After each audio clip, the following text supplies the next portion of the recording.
अस्सलाम वालेकुम, मेरा नाम डॉक्टर सूफिया उमैर बाजवा है। आज की इस वीडियो में मैं अपने एक पेशेंट की स्टोरी आपके साथ शेयर करूंगी। एक ऐसा पेशेंट जिसमें हस्बैंड के स्पर्म पैरामीटर्स काफ़ी अबनॉर्मल थे, सवेयर मेल फैक्टर इनफर्टिलिटी का कपल था और उसके बावजूद उन्होंने IUI से ट्विन प्रेगनेंसी अचीव की। बहुत सारे कपल्स मेरे पास आते हैं और वो मुझे कहते हैं कि हमने IVF नहीं करवाना, हम IVF अफोर्ड नहीं कर सकते, हमारी अभी फैमिली अग्रीड नहीं है, हम अग्रीड नहीं हैं। मुख्तलिफ रीज़न्स वो देते हैं कि हमने IVF नहीं कराना, हम IUI करा लेंगे, कोई सस्ता ईजी कोई छोटा हल हमें बताएं। तो देखें, मेरे हिसाब से एज ए डॉक्टर ये मेरा फ़र्ज़ बनता है कि मैं पेशेंट को सब ऑप्शंस दूं। इंटरनेशनली रिकग्नाइज्ड है ये बात कि mail factor severe mail factor infertility के कपल्स को अमूमन IVF से ही प्रेगनेंसी होती है, लेकिन मेरा फ़र्ज़ बनता है कि मैं पेशेंट को सारी ऑप्शंस दूं, उनसे सारी ऑप्शंस हम डिस्कस करें और फिर एक हम अग्रीमेंट रीच करें डिपेंडिंग ऑन के कपल किस चीज़ के लिए अग्रीड है, क्या अफोर्ड कर सकता है, क्या ट्रीटमेंट वो करवा सकता है। इस कपल की कहानी मैं स्टार्ट करती हूँ। इस कपल की शादी को 2 साल हुए थे। इसमें हस्बैंड की एज 26 ईयर्स थी और वाइफ की एज 25 ईयर्स थी। और देखिए, ये बात बहुत नोट करने वाली है कि इस कपल की शादी को अभी सिर्फ 2 साल हुए थे और इसमें फ़ीमेल और मेल दोनों ही बहुत यंग थे। दूसरी बड़ी अहम बात ये भी है कि इस कपल ने बहुत ज़्यादा ट्रीटमेंट नहीं कराया हुआ था।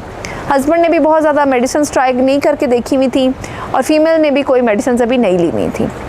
ये कपल जब मेरे पास आया और हमने इनके इनिशियल टेस्ट कराए जिसमें सीमन एनालिसिस भी शामिल होता है, जब हमने वो देखा तो उसके अंदर फीमेल के सारे टेस्ट नॉर्मल थे और हस्बैंड के स्पर्म पैरामीटर्स काफ़ी ख़राब थे।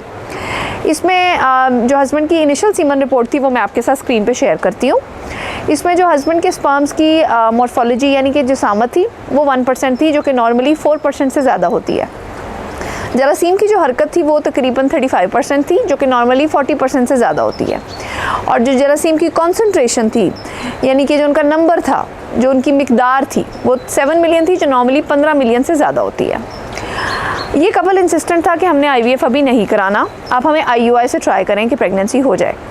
तो हमने ये एग्रीमेंट रीच किया कंसिडरिंग कि यंग कपल था, बहुत ट्रीटमेंट नहीं कराया हुआ था, शादी को कम देर हुई थी, तो हम अग्री कर गए कि हम IUI के ट्रायल्स लेते हैं।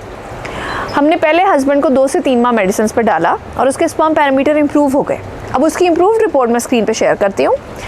इसके हिसाब से उसके हस्बैंड के जो स्पर्म्स की मॉर्फोलॉजी 1 से 2% हो गई। अभी भी 4% नॉर्मल से कम थी, लेकिन पहले से बेहतर थी।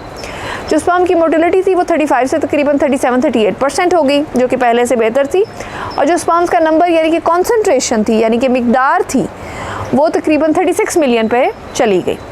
और ओवरऑल जो वॉल्यूम था वो 2.5 ml था, जो कि एक अच्छा IUI का स्पेसिमेन बन सकता है। यानी कि मेल ने मेडिसिन को बड़ा अच्छा रिस्पॉन्ड किया और उसके स्पर्म पैरामीटर्स काफ़ी बेहतर हो गए। उसके बाद हमने फ़ीमेल को एक बेसिक सिंपल ट्रीटमेंट दिया, टैबलेट्स और इंजेक्शंस का कोर्स किया। उसके बाद फ़ीमेल का फॉलिकल साइज़ चेक किया, फॉलिकल साइज़ उसका अच्छा था, उसके अच्छे 2-3 मैच्योर फॉलिकल्स बन गए। हमने फॉलिकल्स को ट्रिगर किया और उसके बाद जैसे कि हमारी रूटीन है 36 से 40 आवर्स बाद हमने पेशेंट का IUI किया। पेशेंट का पहला IUI नाकाम हो गया। अब ये भी देखें, एक बड़ी इंपॉर्टेंट बात है जो मैं आप लोगों से डिस्कस करना चाहती हूँ। वेस्टर्न कंट्रीज़ में, बैरूनी ममालिक में एक कपल को अमूमन 6 से 12 साइकिल्स IUI के दिए जाते हैं, जिसमें यूरोपियन कंट्रीज़, UK और ऑस्ट्रेलिया शामिल हैं। पाकिस्तान में कपल्स को कन्विंस करना बहुत मुश्किल होता है। शायद इसकी पार्टली रीज़न ये भी है कि जो बैरूनी ममालिक हैं उनमें गवर्नमेंट की फ़ंडिंग होती है और पेशेंट्स को कुछ ट्रीटमेंट सब्सिडाइज्ड या फ्री भी मिल जाता है। लेकिन पाकिस्तान में हर पेशेंट ने अपनी आउट ऑफ पॉकेट यानी कि ख़ुद से पैसे खर्च करने होते हैं, जो कि मुश्किल होता है। इसलिए पाकिस्तान में अमूमन बहुत सारे कपल्स होते हैं जो 1 या 2 IUI करा के गायब हो जाते हैं और उसके बाद ट्रीटमेंट पे वापस नहीं आते। और अमूमन ये इनफर्टिलिटी के कपल्स मुख्तलिफ डॉक्टर्स चेंज करते हैं। अब देखिए, ये बड़ी अहम बात है। मैं हमेशा कपल्स को कहती हूँ कि आप एक डॉक्टर को चुनें और उसको ट्रस्ट करें और ये रास्ता आप उसके साथ चलें ताकि स्टेप बाय स्टेप वो आपका ट्रीटमेंट करे। अगर आप थोड़ा सा ट्रीटमेंट करने के बाद डॉक्टर चेंज कर लेंगे तो फिर दूसरा डॉक्टर फिर से स्टार्ट करेगा शुरू से और तीसरा भी शुरू से स्टार्ट करेगा और इस तरह करते करते बहुत सारे कपल्स जो हैं वो शहर के हर डॉक्टर के पास हो आते हैं और हर एक से डिसअपॉइंट हो जाते हैं। सो ऐसा ना करें, एक अच्छा डॉक्टर चुनें जिसकी अच्छी रिप्यूट हो, जिसके अच्छे रिजल्ट्स हो और उसके साथ अपना ये रास्ता चलें जब तक आप कामयाब नहीं होते। एनीवेज़, ये कपल बहुत डेडिकेटेड था। इसने उसके बाद नेक्स्ट मंथ ही 2nd साइकिल कराया IUI का, जिसमें अगेन हस्बैंड अपनी मेडिसिन कंटिन्यू कर रहा था और फीमेल को हमने सिंपल मेडिसिन और इंजेक्शंस का ट्रीटमेंट दिया। उसके बाद अगेन उसके दोबारा अच्छे फॉलिकल्स बन गए, हमने उसको ट्रिगर किया और उसके बाद हमने उस कपल का IUI किया।